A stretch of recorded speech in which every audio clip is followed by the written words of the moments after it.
अस्सलाम वालेकुम, I am your host Aafe from tekin box. तो आज की वीडियो में हम अनबॉक्स करने वाले हैं Realme c11 को।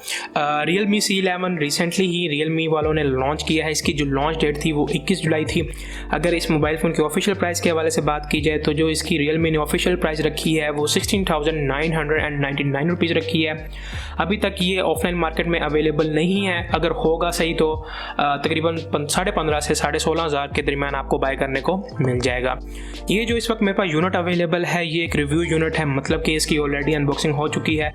भाई अभी आपका इतना बड़ा यूट्यूबर नहीं बना के कंपनी वाले मुझे direct pin pack mobile phones भेजे, तो कुछ ना होने से कुछ ना कुछ होना बेहतर है। तो बिना देरी किए करते हैं इस मोबाइल फ़ोन को अनबॉक्स और करते हैं इसका रिव्यू। इस मोबाइल फ़ोन के अगर कुछ की स्पेक्स के हवाले से बात की जाए तो यहाँ पे आप देख सकते हैं कि यहाँ पे हमारे पास 5000 mAh की काफ़ी बड़ी बैटरी लगाई गई है। 6.5 इंचज़ की मिनी ड्रॉप फुल स्क्रीन दी गई है। मिनी ड्रॉप का मतलब यह है कि जो ऊपर वाली नोच है उसका साइज़ थोड़ा कम कर दिया है।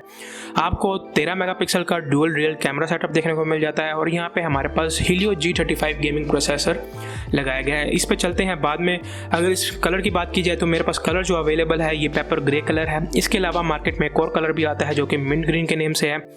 2 GB और 32 GB वाला वेरिएंट है। अब चलते हैं इसके प्रोसेसर की तरफ। जो इसका प्रोसेसर लगाया गया है Helio G35, ये जो चिपसेट है ये दुनिया का वाहिद चिपसेट है जो कि सबसे पहले इस मोबाइल फ़ोन के अंदर लगाया गया है।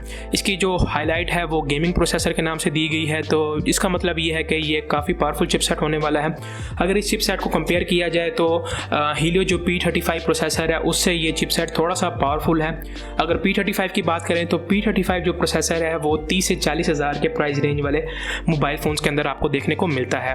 तो मतलब कि आपको 15 से 16 हज़ार के प्राइस टैग के अंदर आपको एक पावरफुल चिपसेट बाय करने को मिल रहा है। तो खोलते हैं अपने इस मोबाइल फ़ोन के बॉक्स को। अगर आप मेरे चैनल पर नए हैं तो काइंडली मेरे चैनल को सब्सक्राइब कर दें और नोटिफिकेशन बेल आइकन को प्रेस कर दें।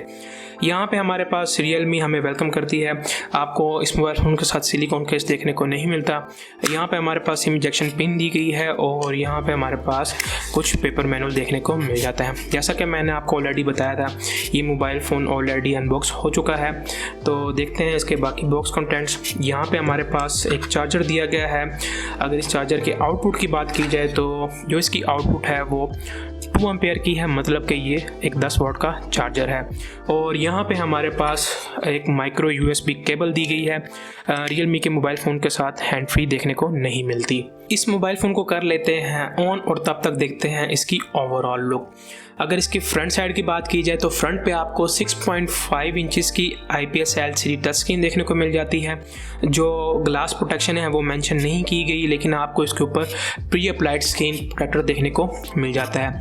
यहाँ पे 5 मेगापिक्सल का सेल्फी शूटर दिया गया है और उसके ऊपर स्पीकर ग्रिल लगाई गई है।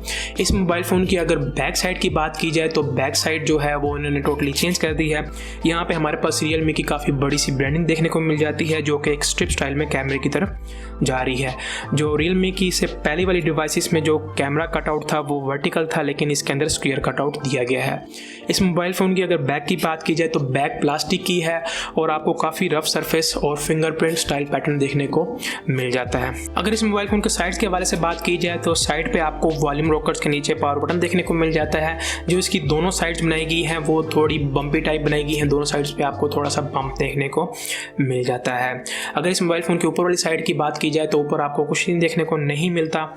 नीचे वाली साइड पे हमारे पास स्पीकर ग्रिल देखने को मिल जाती है, माइक्रो USB पोर्ट देखने को मिल जाती है, 2 माइक्रोफोन देखने को मिल जाते हैं और हमारे पास 3.5 मिलीमीटर हेड जैक की पोर्ट देखने को मिल जाती है। अगर इस मोबाइल फ़ोन के सिम ट्रे के हवाले से बात की जाए तो जो इसके अंदर सिम ट्रे लगाई गई है उसके अंदर हम 2 सिम्स और एक micro SD card at a time use कर सकते हैं। अगर इस मोबाइल फ़ोन के सिक्योरिटी ऑप्शंस के हवाले से बात की जाए तो यहाँ पे आपको कहीं भी फिंगरप्रिंट स्कैनर देखने को नहीं मिलता। इसमें जस्ट आप सिंपल पासवर्ड लगा सकते हैं या फेस ID अनरोल कर सकते हैं। अगर इसकी फेस ID स्पीड की बात की जाए तो जो फेस ID स्पीड है वो आप अपनी स्क्रीन पे देख सकते हैं। जस्ट मैं पावर बटन प्रेस कर रहा हूँ और ये कितना फास्ट मोबाइल फ़ोन को अनलॉक कर रही है। अगर इस मोबाइल फ़ोन के डिस्प्ले के हवाले से बात की जाए तो यहाँ पे आपको 6.5 इंचेस का IPS LCD टच स्क्रीन देखने को मिल जाती है। स्क्रीन रेजोल्यूशन जिसके अंदर दी गई है वो 720x1560 पिक्सल्स है। अगर इसकी पिक्सल डेंसिटी के हवाले से बात की जाए तो आपको 270 पिक्सल्स पर इंच देखने को मिल जाते हैं। अगर इस मोबाइल फ़ोन के ऑपरेटिंग सिस्टम के हवाले से बात की जाए तो इसके अंदर operating system Realme UI version 1.0 use किया गया है जो कि Android 10 पे बेस्ड है। इसका जो प्रोसेसर लगाया गया है वो ऑक्टा कोर है जो कि MediaTek Helio G35 चिपसेट पे बेस्ड है। रैम इसके अंदर 2 GB यूज़ की गई है और आपको 32 GB की इंटरनल स्टोरेज देखने को मिल जाती है। जो इसका प्रोसेसर है उसको टेस्ट करते हैं कैमरा के बाद, तो चलते हैं अपने मोबाइल फ़ोन के कैमरा की तरफ। अगर इस मोबाइल फ़ोन के कैमरे के हवाले से बात की जाए तो कैमरे के अंदर आपको काफ़ी सारे मोड्स देखने को मिल जाते हैं।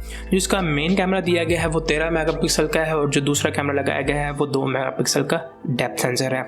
अगर इस मोबाइल फ़ोन में मोड्स के हवाले से बात की जाए तो यहाँ पे आपको नाइट मोड भी देखने को मिल जाता है और वीडियो मोड में आप जो वीडियो रिकॉर्ड कर सकते हैं वो 1080p एट 30 FPS पे और 720 एट 30 FPS पे आप रिकॉर्ड कर सकते हैं। आपको इसके अंदर स्टेबलाइजेशन देखने को नहीं मिलती। अगर इसके फ़ोटो मोड के हवाले से बात की जाए तो सैम्पल पिक्चर्स आप अपनी स्क्रीन पे देख सकते हैं। मैंने कुछ सैम्पल पिक्चर्स कैप्चर की हैं। Realme के कैमराज ने हमें कभी डिसअपॉइंट नहीं किया। आप देख सकते हैं अपनी स्क्रीन पे जिसका कैमरा है वो 13 मेगापिक्सल का है, लेकिन जो इसकी पिक्चर क्वालिटी है वो काफ़ी शार्प और डिटेल निकल कर सामने आई है। अब चलते हैं इस मोबाइल फ़ोन के मेन हाईलाइट की तरफ जो कि है इसका प्रोसेसर G35 गेमिंग प्रोसेसर। अगर इसके प्रोसेसर के हवाले से बात की जाए तो मैंने इसके ऊपर कॉल ऑफ ड्यूटी रन करके देखी है जो कि लो ग्राफिक्स पे ही चली है इसके ऊपर। अगर गेम प्ले की बात की जाए तो गेम प्ले काफ़ी स्मूथ था और मुझे कहीं पे भी किसी किस्म का लैग देखने को नहीं मिला। इसमें एक डिसएडवांटेज मुझे ये लगा क्योंकि रैम इसके अंदर 2 GB लगाई गई है, तो अगर आप किसी रीज़न की वजह से होम पेज पे चले जाते हैं तो अगर आप गेम दोबारा ओपन करते हैं तो गेम दोबारा से रीलोड होगी।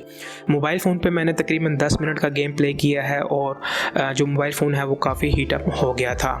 तो आज की वीडियो होती है यहीं पे ख़त्म। अगर आप मेरे चैनल पे नए हैं तो काइंडली मेरे चैनल को सब्सक्राइब कर दें। ये वीडियो आपको कैसी लगी मुझे कमेंट सेक्शन में लाजमी बताइएगा। आपसे मुलाकात होगी इंशाल्लाह नेक्स्ट वीडियो में। अल्लाह हाफिज़, टिल नेक्स्ट वीडियो।